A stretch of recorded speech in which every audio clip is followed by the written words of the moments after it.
Good morning. Now you can look at the potential energy of a uniform force field. For that, consider a particle of mass m moving in a uniform gravitational field vertically up. The force acting on the particle is, we know that F is equal to mg.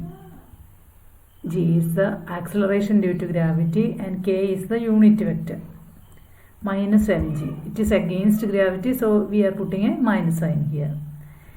This force is obviously uniform and conservative, so we can find the associated potential energy UF minus UI is equal to integral from Ri to Rf F dot dr. That is UF minus UI is equal to, we are taking initial and final positions along the Z direction. So in place of Ri we are substituting Zi, and in place of Rf we are putting Zf, and F is equal to minus mgk dot dr. Here only Z component is here, therefore dzk. This k dot k becomes 1.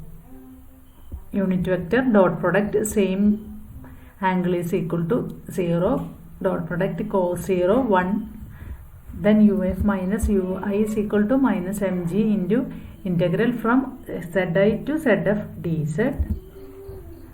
By integrating dz we will get Z, and applying the limits, that is upper limit Zf minus lower limit Zi. That is UI minus UF is equal to minus mg Zf minus Zi. This minus disappears. Here there is no minus here. And if we take the initial energy, that is at ground level, UI is equal to 0, we will get U is equal to mgf is equal to mgh.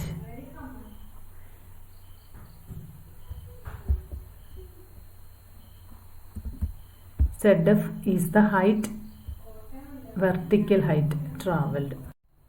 Now the conservation of energy can be written as half mv square plus mgh. Kinetic energy plus potential energy is a constant, and if the particle is initially at rest at height z0, the total energy is mg z0, no kinetic energy.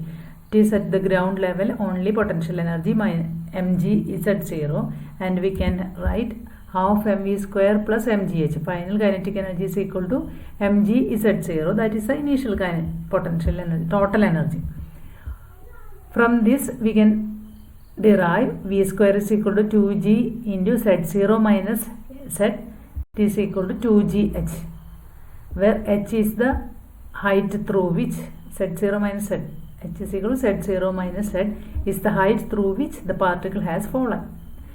And the result is the formula for the velocity acquired in free fall, that is v square is equal to 2gh, or v is equal to root 2gh.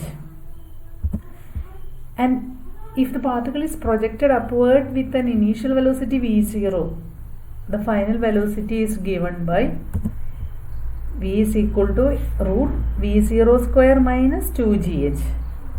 Here v0 was 0, therefore v is equal to root 2gh. And in the second case, if the particle is projected upward with an initial velocity v0, final velocity will be given by v is equal to root v0 square minus 2gh. All these equations are very helpful in solving problems.